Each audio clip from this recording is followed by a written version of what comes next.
क्या आप सतत नाम जपना चाहते हैं? क्या वास्तव में आप साधक अर्थात स्वयं को साधना चाहते हैं? क्या आप नित्य निरंतर संतों के कहे अनुसार राम राम राम की रटना लगाना चाहते हैं?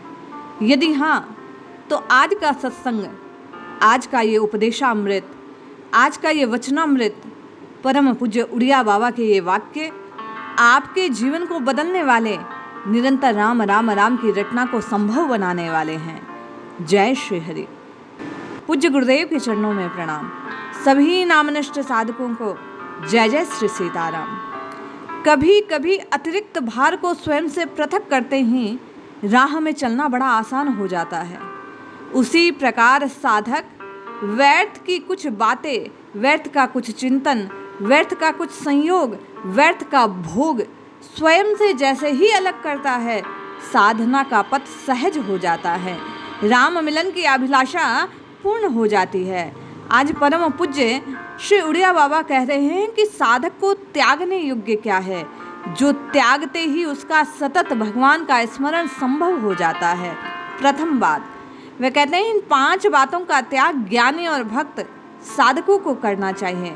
व्यर्थ के चिंतन, व्यर्थ भाषण, व्यर्थ दर्शन, व्यर्थ श्रवण और व्यर्थ के भ्रमण से भगवान के नाम स्मरण, भगवत लीलाओं का स्मरण, भगवत स्वरूप के स्मरण के अतिरिक्त जो कुछ चिंतन है वो व्यर्थ है, साधक को त्याग देना चाहिए। भगवत गुणा अनुवाद और भगवान नाम कीर्तन के अतिरिक्त व्यर्थ भाषण निवृत्त होना चाहिए। भगवान मूर्ति, महात्मा और गुरुदेव के दर्शन से व्यर्थ दर्शन दूर होता है। भगवत कथा के श्रवण से व्यर्थ श्रवण की निवृत्ति होती है और भगवत सेवा और भक्तजनों की सेवा से व्यर्थ भ्रमण स्वतः छूट जाता है। बहुत ग्रंथ पढ़ना, बहिर्मुखी पुरुषों की बनाई पुस्तकें पढ़ना, बहिर्मुख पुरुषों का संग करना, किसी भी व्यक्ति में अतिशय आसक्त होना और उपदेशक बनना, इन 5 बातों से प्रेम में कमी आती है। साधक को इनसे बचना चाहिए। काम, क्रोध, लोभ, मोह, मत्सर, मद सर्वथा त्याज्य हैं। इनकी निवृत्ति का उपाय है कि काम वासना से, क्रोध सत्संग से, मोह एकांत से, लोभ त्याग से, मत्सर किए हुए कर्म को भगवत अर्पण करने से और मद भिक्षावृत्ति से निवृत्त हो जाता है। जो बाह्य त्याग अभिमान पूर्वक किया जाता है वही दंभ कहा गया है।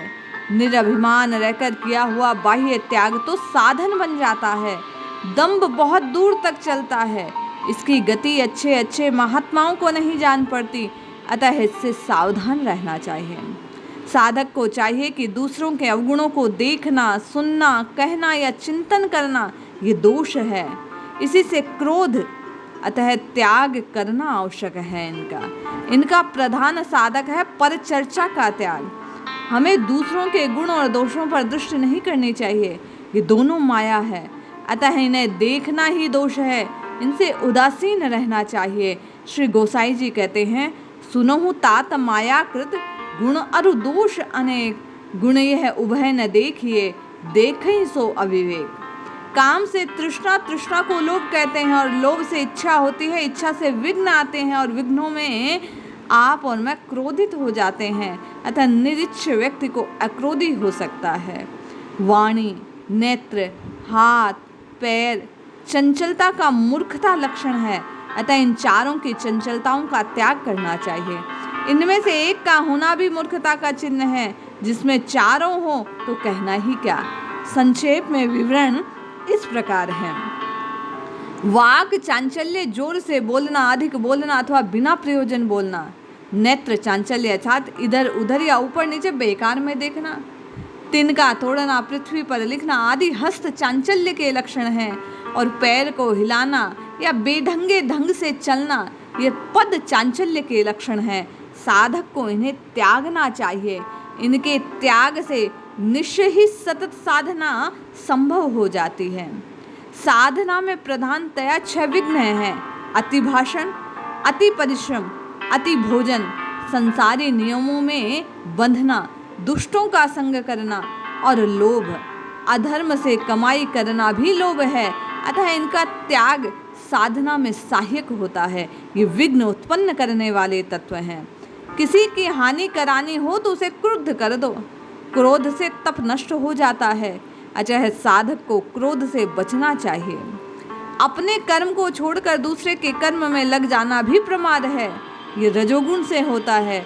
अतः रजोगुणी से तो तमोगुणी अच्छा, यह तो मूर्खता है। अतः सात्विक पुरुष पर इसका कोई प्रभाव नहीं पड़ता। रजोगुण के संग से वृत्ति खराब हो जाती है। अतः साधक को रजोगुण का सर्वथा त्याग करना चाहिए। अनात्मा का चिंतन करना, दूसरों के गुण दोषों का विचार करना, दूसरों की समालोचना करना राग द्वेष है। जिस विषय का चिंतन है वैसा ही मनुष्य हो जाता है। अतः किसी की निंदा या पाप का चिंतन नहीं करना चाहिए। काम, क्रोध, लोभ, मोह ये जीव के प्रधान शत्रु हैं। अतः इनसे बचना चाहिए। ये ज्ञान, भक्ति, वैराग्य आदि सभी को नष्ट कर देते हैं। कहा भी गया, काम बिगाड़े भक्ति को, ज्ञान बिगाड़े क्रोध, लोभ विराग बढ़ावही, मोह बिगाड़े बोध। अधिक सोना, अधिक बोलना, अधिक खाना, ये चीज़ें, ये बातें अधिकतर संसारी पुरुषों में है। अतः साधक को इनका त्याग करना चाहिए। यदि ये तीन बातें छोड़ दी जाएं, अधिक सोना, अधिक बोलना और अधिक खाना, तो कोई साधन ऐसा नहीं जिससे सत्व गुण की वृद्धि ना हो जाए। अथवा इन 6 बातों के त्यागने से सत्व गुण की वृद्धि होती है।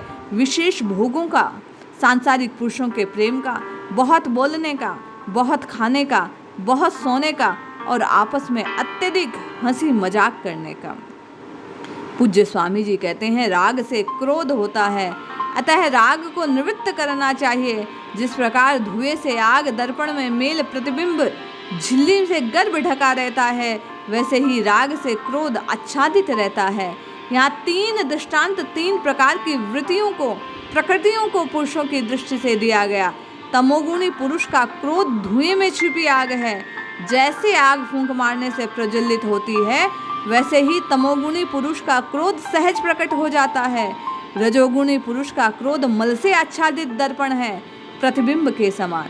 इसके प्रकट होने के लिए थोड़ा प्रयत्न करना पड़ता है।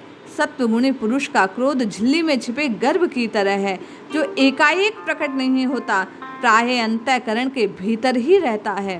पूज्य स्वामी जी कहते हैं, राग को केवल भगवान या आत्मा में होना चाहिए, अतिरिक्त कहीं नहीं। आजकल के लोग ज्ञानी और भक्त अभ्यास या भजन की आवश्यकता नहीं समझते, किंतु घर के धंधे छोड़ नहीं पाते। ज्ञानी उसे अंतःकरण का धर्म बतलाकर भक्त भगवान का काम कहकर करते रहते हैं। इसी प्रकार कर्मकांडी अपनी कर्मठता के अभिमान में डूबे रहते हैं और ये तीनों पतन का कारण होती है। जिनमें ये 10 दोष हैं उन्हें पापी समझना चाहिए।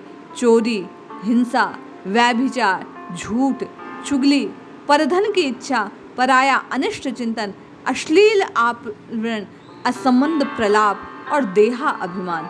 निंदा करने वाले की अपेक्षा निंदा सुनने वाला अधिक पापी है। थोड़े दिन भी सुना तो अंतःकरण मलिन हो जाता है। निंदक, हिंसक, सट, इन तीनों के प्रति क्रोध न करें। ये 6 बातें साधक का पतन करने वाली है, इसलिए पूज्य महाराज श्री कहते हैं, इनसे बचना चाहिए। गुरु को मनुष्य समझना, भगवान के विग्रह में पाप बुद्धि करना, मंत्र को केवल शब्द समझना, चरणोदक को सामान्य जल मानना, महाप्रसाद को केवल अन्न मानना और साधु की जाति की ओर दृष्टि करना, उसके प्रेम को न देखना।